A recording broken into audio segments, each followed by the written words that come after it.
Hi, good morning, everyone. My name is Robin, and I design for the everyday. By designing for the everyday, I think you can design for the everyday and you can design for the exceptional. Let me explain myself a little bit better. Designing for the everyday means designing and applying your design skills to everyday basic human needs, from education to health to transport, to creating communities, to helping people save, to cooking and food. Conversely, designing for the exceptional is kind of everything else, is all those things that are not part of basic needs, but actually make our life delightful. And for the past 6 years, I've been a designer at IDEO. And as most designers do, I've put 100% of my love, 100% of my creativity and passion in the projects that I've been doing at IDEO. And I started doing industrial design. I've designed anything from industrial cleaning machines to hard drives to televisions. We've designed experiences, office cultures, crockery and glasses, and a lot of food packaging and milk cartons. And one of the things that I designed about a year ago was actually canned coffee for the Japanese market. And actually was canned coffee that brought me about a year ago, on the 11th of March of 2011, to Tokyo, Japan. We were there doing user research. So whenever we start a project, we try to understand what people's relationship to the product we're trying to design is. And so, do you smoke cigarettes while you drink your coffee, and where do you get it from, and what are your rituals around it? And so around 2 p.m. on the 11th of March, I was just on the outskirts of Tokyo doing consumer interviews, talking to a family with a kid about their rituals around coffee. And we left the interview shortly after, made our way to the train station. And as most of you know, at 2:44, there was a great earthquake off the coast. It was one of those incredible experiences that change your life forever. We were at the train station, and for 2.5 minutes, the ground was shaking. But what was the most incredible thing was the sound. It's this incredible roar. And for the first few minutes, we're there kind of amused because we couldn't quite understand it. And the people around us were pretty tranquil. And after a while, they started panicking, and so did we. After that, it took us 5 hours to get back to our hotel. Tokyo is an enormous metropolis, and everybody had to walk home because all of the public transport was out. And as I walked back to our hotel, we just met, floods and floods of people, and you kind of ask yourself, what is this people's lives are like today? What are their daily life? How have their daily life changed as of today? And it's not only until 8 at night when we finally made it to our hotel that we discovered that the earthquake was not the end of it, but there had been the tsunami and then the nuclear meltdown at the Fukushima plant. So if an event like this doesn't get you to stop and think about your life and about what you're doing, I don't know what does. At 1 a.m. in the morning, I was wide awake in my hotel room with the chandeliers swinging by with the aftershocks. And I started to think, that 100% of my creativity, all that work that I'm putting in, really how much difference is it making? How much impact is having in people's basic lives and people's, daily lives? And the reality is that it was making little impact. Some of the project I was doing was having more impact, but a lot of it, in terms of the basic needs, was doing little. And I realized I was a designer of the exceptional and not of the everyday. And it's in that moment that I realized that I wanted to dedicate my energy and my creativity to impacting more basic needs. But more than anything, after an experience like that, I realized that I wanted to start now. And I was lucky enough that at the time IDEO was about to launch IDEO.org, which is an NGO branch of IDEO that deals with human-centered design, so this IDEO's approach to innovation, but for the social sector and for social impact type projects. And so right at that time, IDEO was putting together their team of fellows. I had this email from the organizers, calling for applications in my inbox for 3 months. And obviously at that time, at 3 in the morning, about 12 hours after the earthquake, I finally decided to reply. And the rest is history. I joined IDEO.org in September as one of the first 8 fellows. And it's been an incredible experience.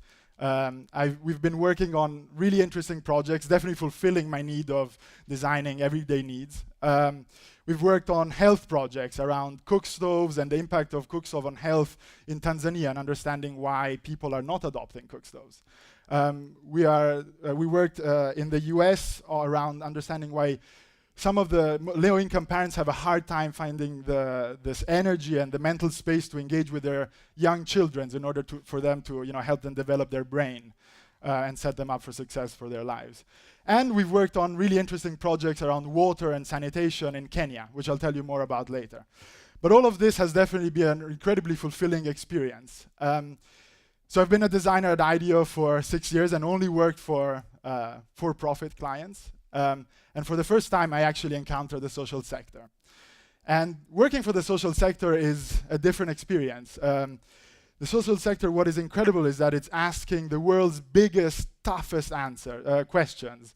But especially what is really debilitating is that a lot of time it hopes to solve them with one big silver bullet and just one answer to solve these incredible questions. Moreover, all these problems are really urgent. So there's this intersection of incredibly urgent problems that we hear about all the time, but incredibly long timelines that usually projects have. And that's just really paralyzing. And so as a designer, I thought, what is it? What is a tool that the process of design has that can help? What is it? One of the things that we can bring as designers to the social sector to make a difference. And so I think, there's a few things that design brings to the social sector. First of all, a lot of times the social sector is very theoretical and very abstract. And I think design is really about being tangible, about being concrete. Secondly, as I just said, the social sector has really long timelines. Instead, design is all about iteration. It's about short, quick solutions and evolving and never be done, living in beta. And lastly, social sector projects are huge, complex, and ideally design solutions are small and nimble and cheap. And how do you get to these type of solutions? And what is the biggest tool that that design has offer? And that is prototyping. Prototyping is a tool that you learn as a designer early on. And prototyping doesn't mean some crazy, complex, engineered solution to try a mechanism out. Prototyping is anything, is a permission to ask and to act. It's drawing something on a post-it and putting it on your fridge. As my colleague and dear friend Sarah says, it's a tangible answer to a theoretical question. A lot of time I try to rearrange the furniture in my flat and my girlfriend never wants for that to happen. And I say, oh, let's prototype that. And so I get away with it. So it's really about starting. It's really about finding a solution and just getting going. Not the right solution necessarily, just the first step. Apropos, big theoretical questions. About 3 months ago, GAIN, which is the Global Alliance for Improved Nutrition, Unilever, who most of you know is a big British FMCG company, and WhatsApp, which is Water, Sanitation, and Urban Poor, 3 partners came to us with a big question. And the question was, how do we create a Kenyan bottom-of-the-pyramid business that delivers water, hygiene, and nutrition products and education around that to the urban poor in Kenya, especially in Nairobi. That was our first city. And big question, how do we design a business? The first thing we did is like, okay, let's figure out what is it that we are actually delivering, who are we delivering to, and how. And without thinking about it too much, we said, okay, let's put a stick in the ground and figure out that first of all, we're going to deliver all water. So not just drinking water, but water for cooking, water for washing the dishes, water for bathing, and drinking water. Secondly, we figured that this offer will be appealing to everyone, to any urban Kenyan.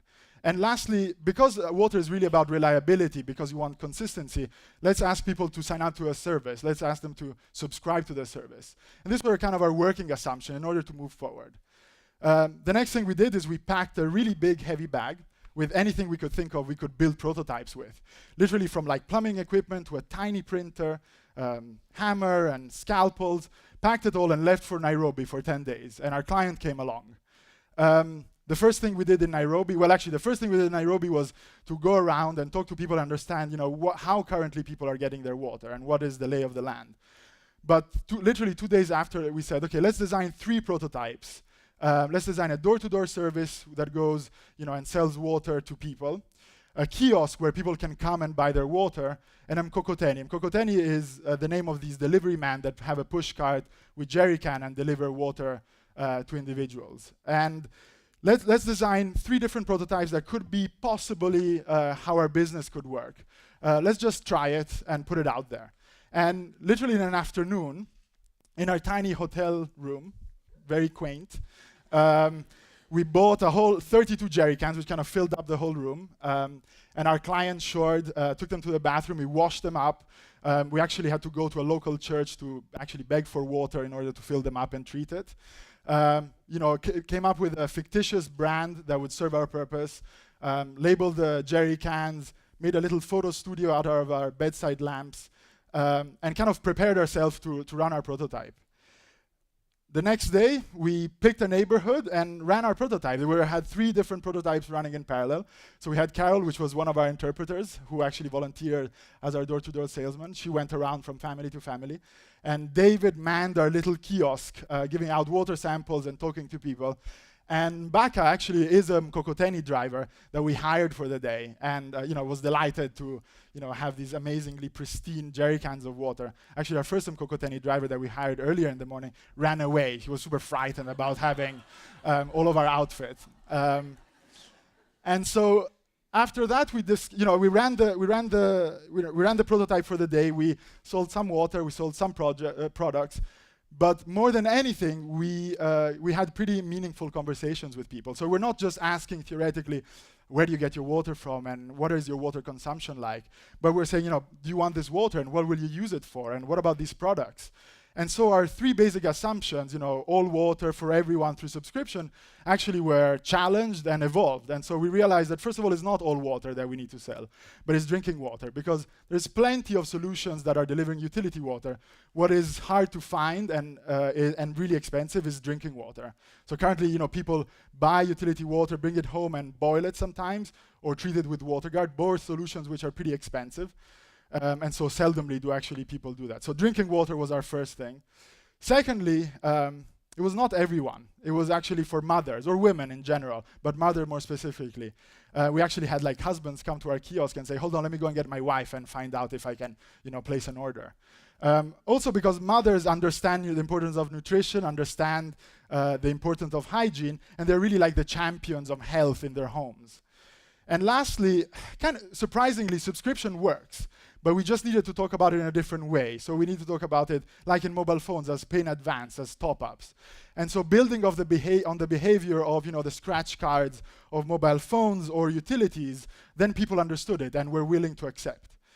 But maybe most interestingly and completely by chance, because we ran those 3 prototypes in one neighborhood, out of convenience really, we discovered that people started seeing our Smart Life brand across the touch points and started to trust it. And so, we had one woman that came to the kiosk and, heard about it and then went to the delivery man, the Mkokoteni, and bought water, or vice versa. And so actually, those multiple touch points were building brand trust in people. And it was completely by chance. And from that, we went for a second prototype. So this is week 2. We put a bit more effort into designing collateral, so kind of a leaflet that explained what the business and how it works, business cards for our door-to-door salespeople with kind of the water treatment process, and general collateral to help them have a conversation with people. We asked somebody in a market to vacate their kiosk for a day, and we hired it, and there we just built up a shop. So we put our signs out, we put up shelving, we brought our products, and again, one of our interpreters, James, manned the kiosk for a day. And sold subscriptions. People came and trusted the brand and understood how it worked, and especially understood the value, and put down payments for the empties and paid for the service. In the meantime, Carol went door to door doing about the same thing. And at the end of the day, we had 10 families who placed orders, and the next morning we delivered 320 liters of water and a few products. We also made $2.50 in profit, which was pretty amazing. And in all of this, the IDEO team, we were all hiding because obviously we didn't want the Muzungus, the white people, to like influence the perception of the brand. And so we were hiding actually in the back of that hut because we didn't want people to see us. And so at the end of all of this, we came out and went to all the families, to the 10 families, to ask them, what was it like? And what was the experience? And people were like, can I say, I want a delivery tomorrow. Where will I find you? And so obviously we had to explain that this was the first step of a prototype and that the pilot would start in 2 months' time. So in all of this, in 10 days in Nairobi, we went from a really big theoretical question, a business, a bottom of the business, a bottom of the pyramid business, to a really concrete solution, something that we tried. We did the first 2 iterations of the business, really quickly, in literally like in 4 days' time. And it all costed about $500. So what was pretty incredible for us as a team is that we went from an idea, from this big idea, to a concrete solution that was tested in the market, that we could get people's responses from, and that we were ready to iterate on and launch our pilot in the summertime. So I guess, in all of this, the lesson is that prototyping is an incredibly powerful tool, and I think is the main thing that design has to offer the social sector. Prototyping is amazing because, first of all, it breaks down language barriers. When you're talking about something tangible and not something theoretical, having a conversation with your customers and with people is much easier. Secondly, it gets you to understand what people's daily life is like, because you're not, again, talking theoretically, you're designing something that will have to fit into the daily life. And you understand what that life is like, what they love, what they're really good at. And thirdly, really incredibly, I think, is that it kind of helps you bring everyone along. So, we had our client there. They experienced all of this. We had all of our customers there. And so everybody came along on this journey to understand what the business was supposed to be. So I guess what I'm trying to say is that prototyping is about starting small in a really easy way, but especially is a way to start now. Thank you.